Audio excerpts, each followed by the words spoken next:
نبی کریم صلی اللہ علیہ وسلم نے ایک دعا ایسی بتائی ہے اور ساتھ میں یہ بھی فرمایا کہ جو شخص اس دعا کو پڑھ لے اللہ تعالیٰ اس کے غم پریشانی کو بدل دے گا خوشی میں۔ تو آپ اس دعا کو یاد کریں اور جب آپ کو غم پریشانی یا دکھ کوئی پہنچے تو آپ اس دعا کو اللہ کے سامنے رکھیں، انشاءاللہ اللہ تعالیٰ آپ کا غم خوشی میں تبدیل کر دے گا۔ بہت ہی خوبصورت دعا ہے۔ اللہم انی عبدک وابن عبدک وابن امتک ناسیتی بیدک ماض فی حکمک عدل فی قضاؤک اسألک بکل اسم هو لک سمیت به نفسک او علمته احدا من خلقک او انزلته فی کتابک او استأثرت به فی علم الغیب عندک ان تجعل القرآن العظیم ربیع قلبی ونور صدری وجلاء حزنی وذہاب ہمی، جس کا ترجمہ یوں ہے: اے اللہ میں آپ کا بندہ، میرا باپ بھی آپ کا بندہ، میری ماں بھی آپ کی بندی،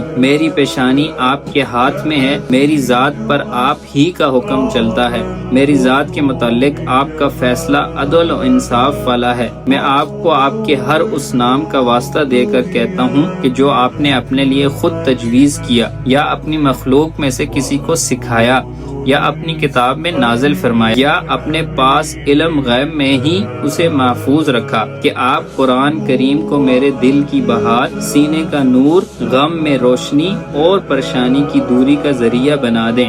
کتنی خوبصورت دعا ہے۔ نبی صلی اللہ علیہ وسلم نے فرمایا کہ جس شخص نے یہ والی دعا پڑھی تو اللہ تعالیٰ اس کی پریشانی، غم، دکھ کو دور کر کے اسے خوشی میں تبدیل کر دے گا۔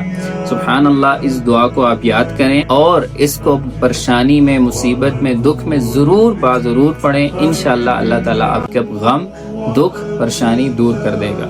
جزاک اللہ خیرہ۔